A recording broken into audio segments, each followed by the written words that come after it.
ফাতেমা বললেন, স্বামী গো, মেয়েরা যদি আমার সঙ্গে দেখা করবার চাই তাহলে আপনাকে কষ্ট করে পর্দার ব্যবস্থা করা লাগবে। কষ্ট করে কিসের ব্যবস্থা? এখন আপনার একটু হিসাব করে দেখেন তো, মেয়েরা মেয়েদের সঙ্গে দেখা করতে গেলে পর্দা করা লাগে?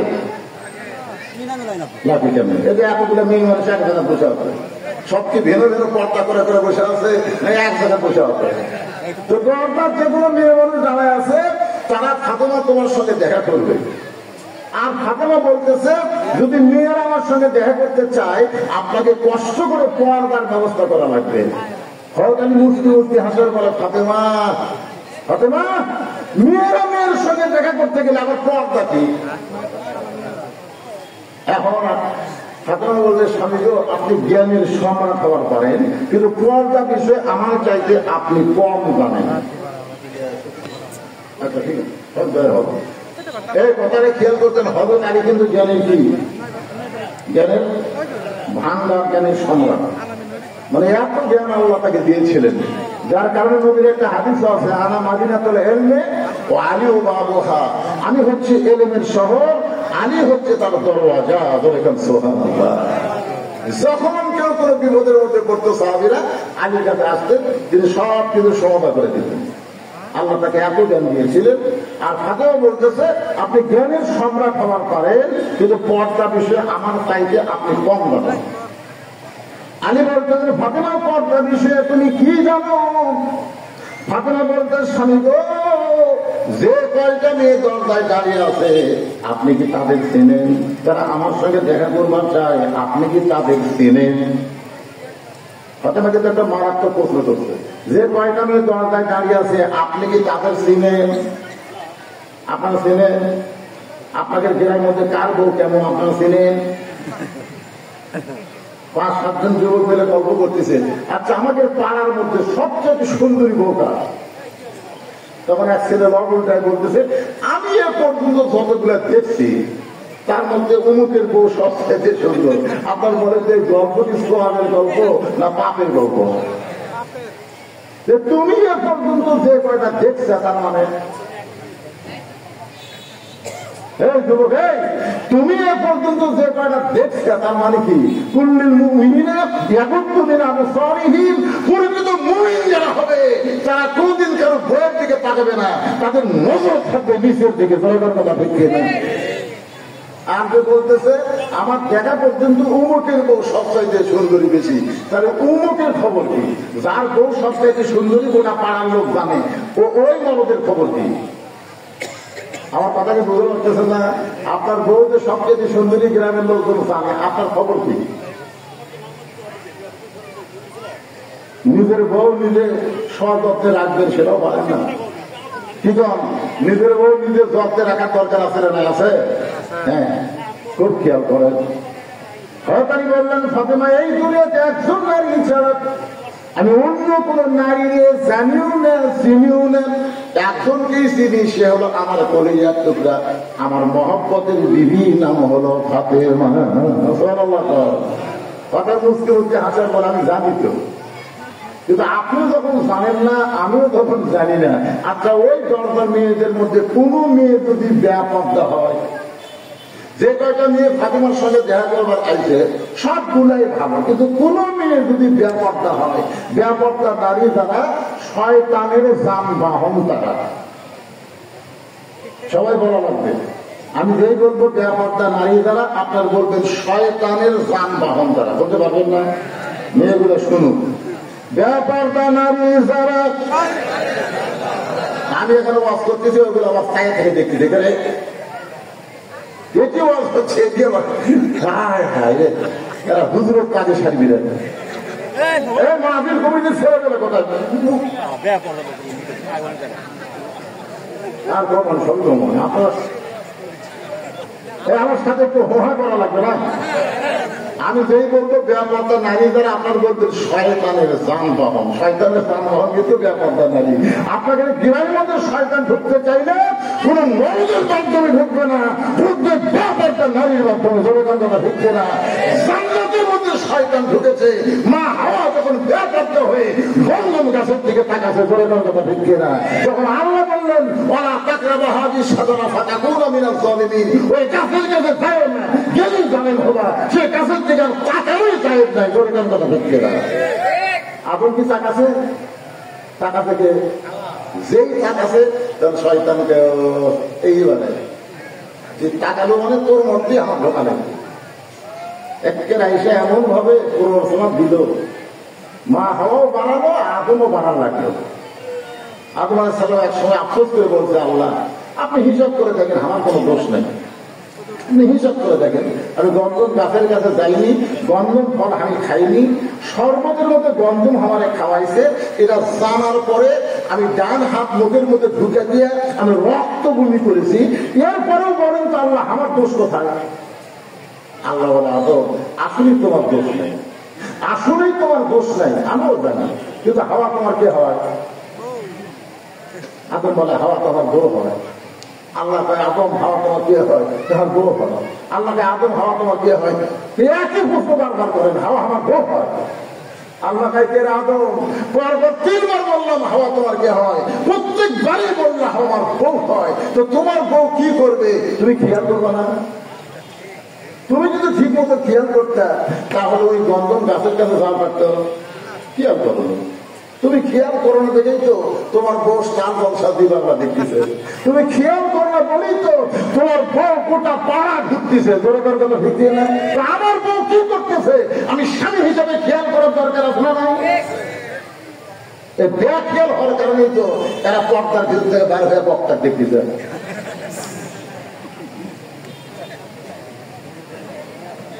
ফাতেমা বললেন, স্বামী গো, সমস্ত মেয়েরাই ভালো, কিন্তু একটা মেয়ে যদি বেপর্দা হয়, আর ওই বেপর্দা মেয়েটা যদি ওই পর্দা মেয়েদের মধ্যে এসে আমি ফাতেমাকে দেখতে পাই, সরাসরি দেখার কারণে আমার ক্ষতি হলো।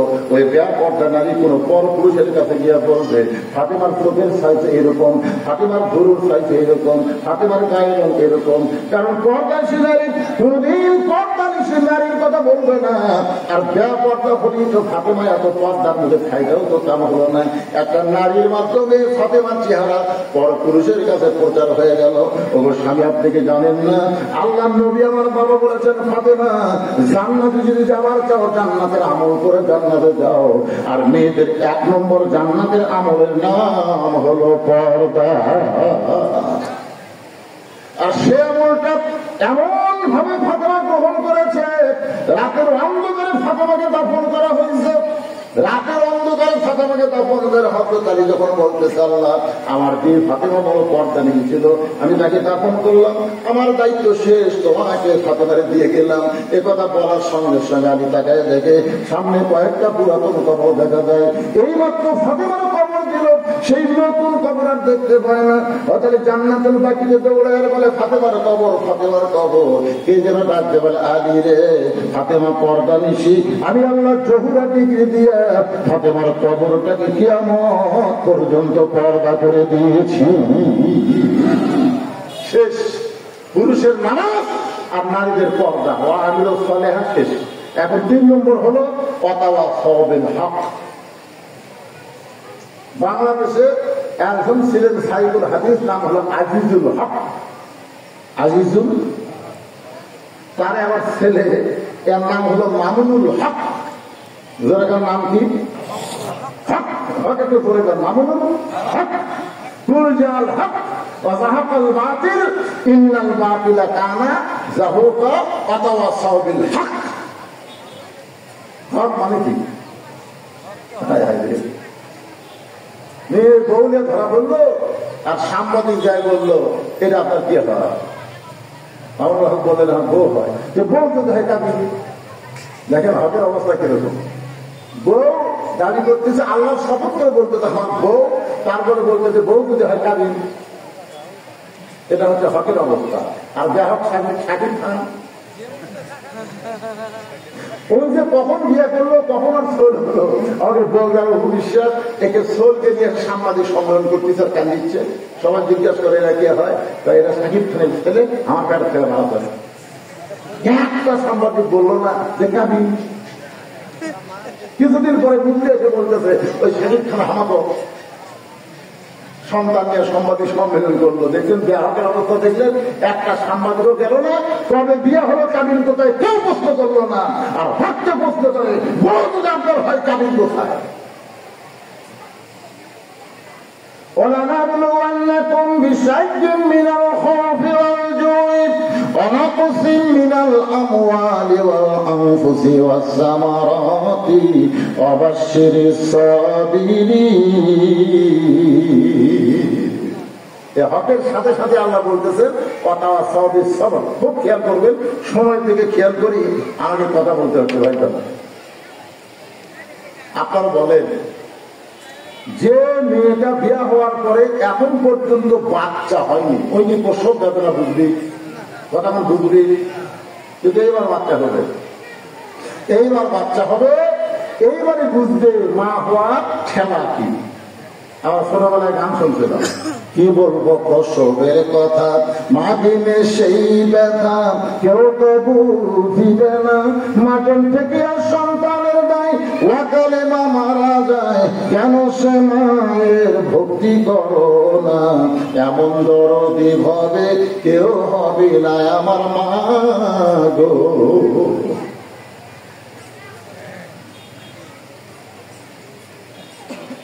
কি দেখছে বাপ মাগরিব, বাপ মাগরিব ইসলামী সাংস্কৃতিক অনুষ্ঠান হবে এই মঞ্চে, এই জায়গাতে হবে, মাগরিবের পর থেকে শুরু হবে। যতক্ষণ আপনারা শুনবেন ইসলামী সাংস্কৃতিক অনুষ্ঠান, আপনাদেরকে ইসলামী সঙ্গীত শোনাবে, ইসলামী যত জায়েজ আছে সেই জিনিসগুলো আপনাদের সামনে দেখাবে ইনশাআল্লাহ। সেটা কখন শুরু হবে? মাগরিবের নামাজের পর থেকে। এখন আসেন যে কথাটা বলতেছি, যে এইবার প্রথম বাচ্চা হবে, ওরে বাবারে বাচ্চা হওয়ার সময় যখন ব্যথা শুরু হয়েছে, ওই একটু এখন হাতটা পুকুর থাকতে মরে যাবো, বিষ খাবো, ভরাট করে দেবো, এই কষ্ট দিয়ে বাঁচা যায় না। দাদি নানি দৌড়াচ্ছে, দাদি নানি দুজন দৌড়ে আসছে ছেলে ঘরের মধ্যে, মায়ের পায়ের তলে সন্তানের জান্নাত। কি জানি মায়ের পায়ের তলে সন্তানের জান্নাত, কারণ প্রসব বেদনা বাপ বোঝে না, মাও বোঝে, ধরে ধরে কথা শিখছে না। আপনারা বলেন তো বাপের পায়ের তলে না মায়ের পায়ের তলে? কোন পুরুষ মানুষের পায়ের তলে জান্নাত নাই। আমার ভাই বড় মুহাদ্দিস মানুষ, উনি জানেন, আমরা আগেও আর শুনতাম ছোটবেলা যে স্বামীর পায়ের তলে বইয়ের জান্নাত,